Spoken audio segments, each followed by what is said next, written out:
Hello friends, welcome back to my channel. आज मैं बात करने वाली हूँ अराइवल मूवी के बारे में। ये मूवी रिलीज़ हुई थी 1 सितंबर 2016 में और इस मूवी को डायरेक्ट किया था डेनिस विलनोवस ने, जिसकी IMDb पर रेटिंग है 7.9। तो चलिए अब बात करते हैं मूवी के बारे में। तो मूवी स्टार्ट होती है और हम डॉक्टर लुइस बैंक्स को देखते हैं। ये अपनी बेटी हैना के साथ में खेल रही होती हैं और कुछ टाइम के बाद उसे कैंसर हो जाता है और वो कैंसर से मर जाती है। और इस सीन को ऐसे दिखाया जाता है जैसे ये लुइस का पास्ट है। अब आगे सीन में दिखाया जाता है लुइस अभी सिंगल है और ये एक लैंग्विस्टिक है, मतलब उसे बहुत सारी भाषाएं आती हैं और ये यूनिवर्सिटी में लेक्चर अटेंड कर रही होती है। लेकिन तभी ये न्यूज़ में देखती है कि एलियंस की 12 शिप्स 12 अलग अलग देशों में लैंड हुई है, लेकिन वो धरती को टच नहीं करती है, वो हवा में ही रहती है और उनकी कोई मूवमेंट नहीं होती है, वो वैसे ही रहते हैं। इसीलिए गवर्नमेंट और हर कोई बहुत टेंस हो जाता है और सबको घर भेज दिया जाता है और लुइस न्यूज़ देखती रहती है। अगले दिन ये पढ़ाने जाती है पर वहाँ कोई नहीं आता है क्योंकि गवर्नमेंट ने लॉकडाउन लगा दिया था सबकी सेफ्टी के लिए। लुइस अपने ऑफिस में होती है, तब उससे मिलने के लिए आर्मी वाले आते हैं क्योंकि लुइस ने आर्मी की लैंग्वेज रिलेटेड किसी चीज़ में हेल्प की थी। तो आर्मी हेड कर्नल उससे हेल्प मांगने आते हैं जो कि उन एलियंस से रिलेटेड बात करने आए थे। कर्नल उन एलियंस की रिकॉर्डिंग उसे सुनाते हैं और उसका मतलब उसे समझाने को कहते हैं कि एलियंस आखिर क्या कहना चाहते हैं। जब कर्नल उन रिकॉर्डिंग्स को प्ले करते हैं तो लुइस भी उसे समझ नहीं पाती है क्योंकि वो लैंग्वेज इस दुनिया की थी ही नहीं। लुइस कर्नल को उस जगह ले जाने के लिए कहती है जहां उन एलियन से बात करने की कोशिश की जा रही है। कर्नल उसे मोंटाना ले जाने से मना कर देते हैं और लुइस के पास लास्ट चांस है अगर वो ये काम करना चाहे तो, पर लुइस कोई जवाब नहीं देती है। कर्नल वहां से चले जाते हैं, लेकिन उसी रात लुइस को आर्मी लेने आती है। कर्नल लुइस को बैग पैक करने के लिए कहते हैं, फिर लुइस मोंटाना के लिए निकल जाती है। एयरप्लेन में लुइस इयान से मिलती है जो एक थियोरेटिकल फिजिसिस्ट होते हैं। अब जैसे ही सुबह होती है वो सभी मोंटाना पहुंच जाते हैं। लुइस खिड़की से बहुत बड़े UFO को देखती है। आर्मी कैंप पहुंचकर इयान और लुइस को सारे रूल्स फॉलो करने पड़ते हैं। मेडिकल चेकअप से पहले उन दोनों के फ़ोन ले लिए जाते हैं और उन्हें एक ID दी जाती है। फिर डॉक्टर्स उन पर कुछ टेस्ट करते हैं और उन्हें बूस्टर डोज देते हैं उनकी इम्यून सिस्टम को स्ट्रॉन्ग करने के लिए। अब दोनों कैंप के मेन पार्ट में जाते हैं जहां 12 देशों ने कनेक्शन बनाकर सभी सिचुएशन को कंट्रोल करने की कोशिश कर रहे होते हैं।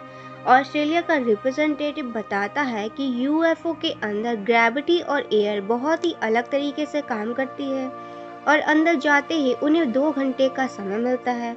उसके बाद UFO की हवा रहने लायक नहीं रहती। उसके बाद कर्नल लुइस और इयान को अपनी टीम से मिलवाते हैं और बताते हैं कि उनकी प्रायोरिटी क्या होनी चाहिए।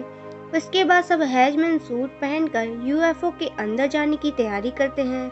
सब UFO के पास पहुंचते हैं। वो लोग एलिवेटर से UFO के अंदर जाते हैं और UFO के अंदर जाते ही रेडियो सिग्नल्स कट हो जाते हैं।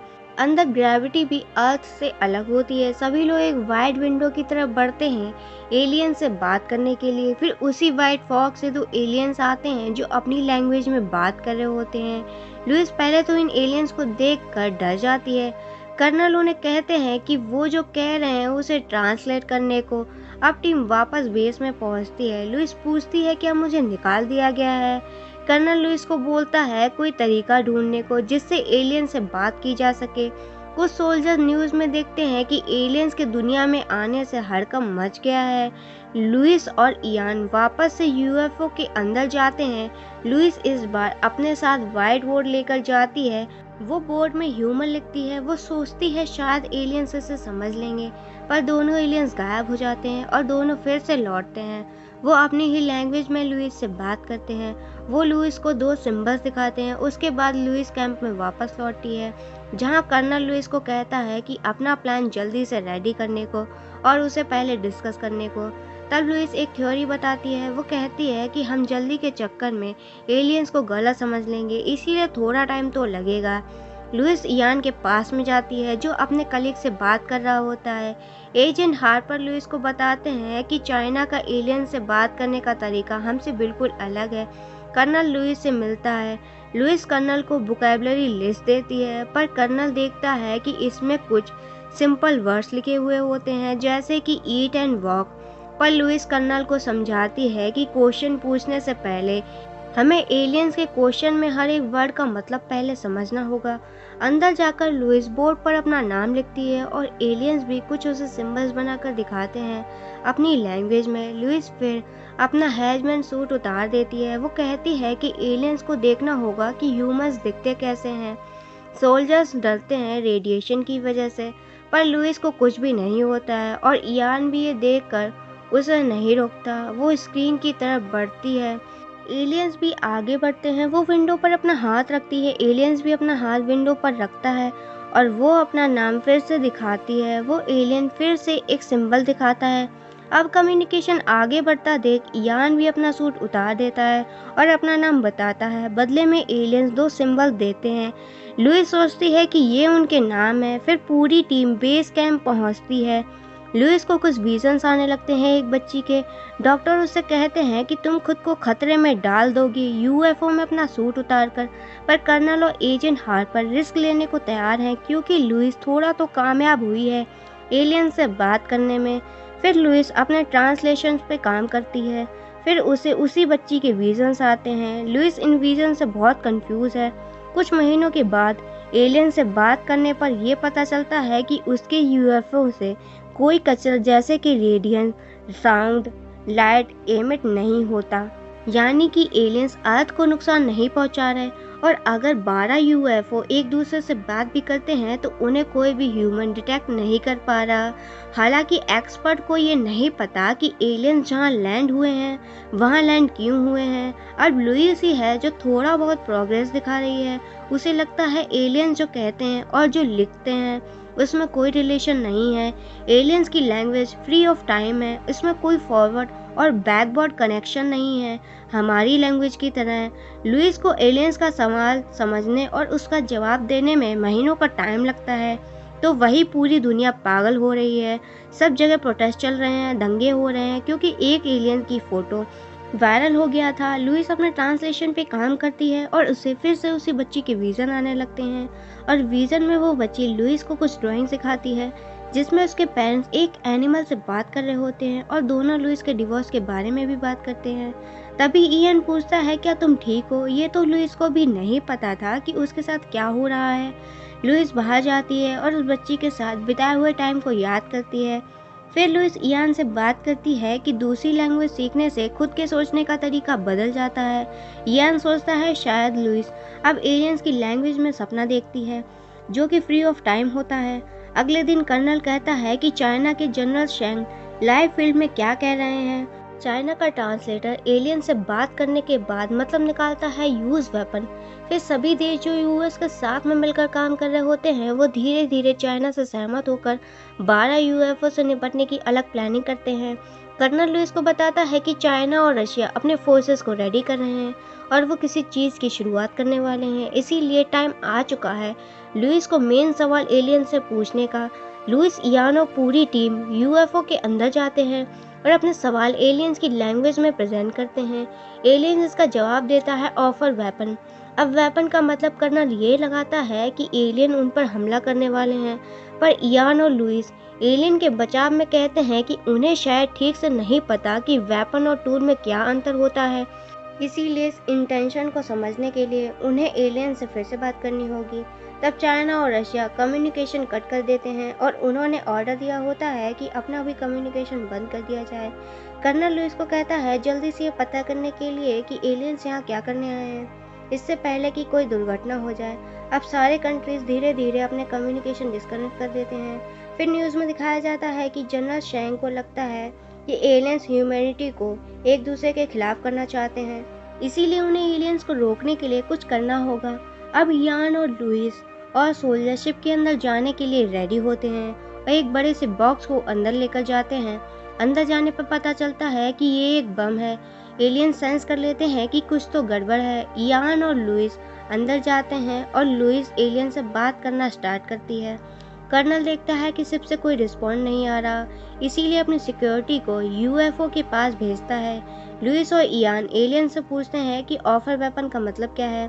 और एलियन उसे कुछ बताता है और स्क्रीन पर अपना हाथ रखते हैं और नॉक करते हैं। एलियंस अपना हाथ विंडो पर रखता है।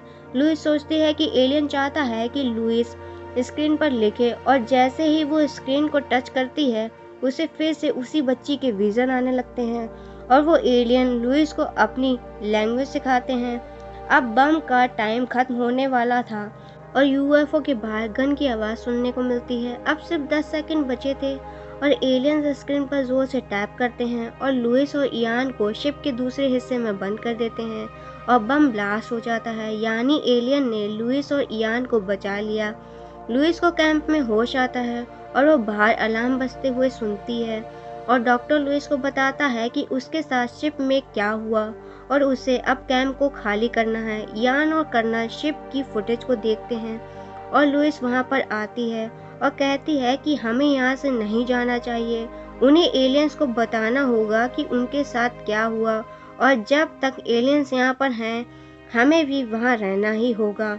तभी वहाँ जोर जोर से आवाज़ें आने लगती हैं और अब बाहर निकलकर देखते हैं कि यूएफओ थोड़ा सा ऊपर चला गया है। एजेंट हेल्पर अपने बॉस से बात करता है और पता चलता है कि चाइना अपने यूएफओ को डिस्ट्रॉय करने के लिए रेडी है और बाकी कंट्रीज को भी एलियंस के ऊपर हमला करने के लिए रेडी होना चाहिए।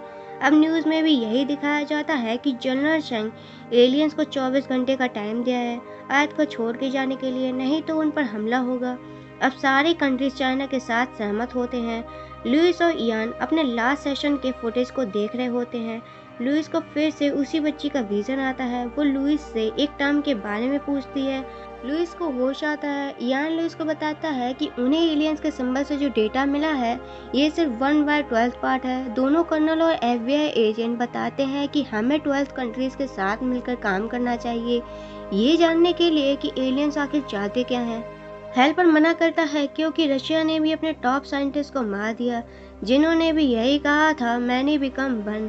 लुइस को लगता है कि उन्होंने भी जो डिकोड किया है इसका मतलब भी यही निकलता है। इयन कहता है कि उन्हें अपना डेटा सभी कंट्रीज के साथ में शेयर करना चाहिए ताकि इसमें सबका फायदा हो, ह्यूमन और एलियन दोनों का, और इसे कहते हैं नॉन जीरो सम गेम। और यही वो बच्ची लुइस से पूछ रही थी।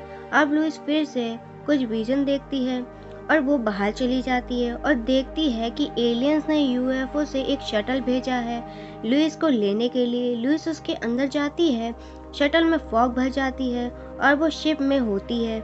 विंडो के दूसरी तरफ जहां एलियन होते हैं एक एलियन सामने आता है। लुइस उससे पूछती है कि दूसरा एलियन कहाँ है। वो एलियन बताता है कि दूसरा मर रहा है। लुइस को ये सुनकर बहुत बुरा लगता है। वो एलियन से पूछती है कि वो किस तरह अपना डेटा 12 कंट्रीज को भेजने पर। एलियन रिप्लाई में कहता है कि ऑफर वेपन। लुइस के पास में वो वेपन है पर लुइस को समझ में नहीं आ रहा कि एलियन कहना क्या चाहते हैं और वो उससे पूछती है तुम कह क्या रहे हो। एलियन बताता है कि उन्हें 3000 साल के बाद इंसानों की हेल्प की ज़रूरत होगी, इसीलिए वो आज इंसानों की हेल्प करने आए हैं। लुइस उससे पूछती है तुम्हें फ्यूचर के बारे में कैसे पता, और लुइस को फिर से उसी बच्ची के विजन आने लगते हैं। लुइस को कुछ समझ में नहीं आता है। एलियन लुइस को कुछ और विजन दिखाते हैं और ये लुइस का फीचर होता है जो हमने मूवी की स्टार्टिंग में देखा था। एलियन जाने से पहले कहते हैं वेपन ओपन टाइम, फिर वो शटल लुइस को वापस नीचे छोड़ देती है। इयन और कर्नल लुइस को बताते हैं कि उन्हें बेस को खाली करना होगा। लुइस को फिर से अपनी बेटी के विजन आते हैं। वो लुइस से अपने पिता के बारे में पूछती है। वो पूछती है कि वो कहाँ है। लुइस बताती है कि उसने उसके पिता को कुछ ऐसा कहा जिसे सुनने के लिए वो रेडी नहीं थे, जो उसकी बेटी आगे चलकर होने वाली लाइलाज बीमारी के बारे में है। अब जैसे ही चाइना और बाकी देश यूएफओ पर हमला करने वाले होते हैं, यूएफओ अपनी पोजीशन बदलने लगता है। लुइस अपने विजन में फ्यूचर को देखने लगती है। वो देखती है कि फ्यूचर में वो एक बुक लिखेगी। वो उस बुक में एलियन लैंग्वेज के सिंबल को देखती है, यानी कि वो बुक एलियन लैंग्वेज पर बेस्ड है। वो फ्यूचर में उसी लैंग्वेज को पढ़ा रही होती है और प्रेजेंट में वो रियलाइज़ करती है कि वो एलियन लैंग्वेज को पढ़ सकती है। वो जानती है कि ये वेपन का मतलब क्या है। वो कर्नल को बताती है कि ये एलियन लैंग्वेज एक गिफ्ट है और बताती है कि ये लैंग्वेज पढ़ने के बाद हम उसी लैंग्वेज की तरफ सोचने लगते हैं नॉन लीनियर टाइम के हिसाब से, यानी कि हम प्रेजेंट को तो देखते ही हैं, हम फ्यूचर को भी देख सकते हैं। पर कर्नल लुइस की बातों पर ध्यान नहीं देता है। फिर लुइस को विजन आता है कि 18 महीनों के बाद क्या होगा। लुइस एक पार्टी में होती है जहां उससे मिलने आता है खुद जनरल शैंक। वो कहता है कि लुइस ही थी जिसने शैंक को उसके प्राइवेट नंबर पर कॉल किया और उसके माइंड को बदल दिया। लुइस कहती है कि वो शैंक का प्राइवेट नंबर नहीं जानती। शैंक लुइस को अपना प्राइवेट नंबर दिखा देता है। अब नॉन लीनियर टाइम में सोचने के बाद जैसे ही लुइस ये बात प्रेजेंट में जान जाती है, यानी कि अब उसे प्रेजेंट में भी जनरल शैंक का प्राइवेट नंबर पता चल गया था। वो जल्दी से कॉल करने के लिए जाती है। हेल्पर को एक सोल्जर बताता है कि कोई उसके फोन से चाइना कॉल कर रहा है। लुइस कॉल करती है और सोचती है कि वो शैंक से क्या कहेगी। अब वो फिर से फ्यूचर में जाती है और फ्यूचर में शैंक लुइस को बताता है कि उसने शैंक से क्या कहा था और वो वही बात प्रेजेंट टाइम में शैंक को रिपीट कर देती है जो मरते वक्त उनकी वाइफ ने उनसे कहे थे। उसके बाद हेल्पर के सोल्जर लुइस को घेर लेते हैं और इयन लुइस के सामने खड़ा हो जाता है। लुइस से बात करने के बाद जनरल शैंक एलियंस पर हमला नहीं करते और अब वो बाकी देशों के साथ प्रेस कॉन्फ्रेंस करना चाहते हैं। एलियंस का यूएफओ धीरे धीरे अर्थ को छोड़ के चले जाते हैं। अब एलियंस के चले जाने के बाद लुइस की कहानी शुरू हो जाती है। लुइस एक बच्ची को जन्म देती है और लुइस का हस्बैंड और कोई नहीं बल्कि इयन होता है। लुइस को पता है कि उसकी बेटी हैना कैंसर से मर जाएगी। लुइस अपनी बेटी का फ्यूचर जानती है। लुइस के सारे विजन सच होने लगते हैं और सच जानने के बाद भी वो अपनी बेटी से बहुत प्यार करती है। इसी के साथ ये मूवी यहीं पे खत्म हो जाती है। इस मूवी के बारे में आपका क्या सोचना है कमेंट करके ज़रूर बताएं। दोस्तों आज की वीडियो में बस इतना ही। आशा करती हूँ आपको मेरी वीडियो पसंद आई होगी। अगर आई है तो इसे लाइक शेयर और चैनल को सब्सक्राइब ज़रूर करें। Thank you.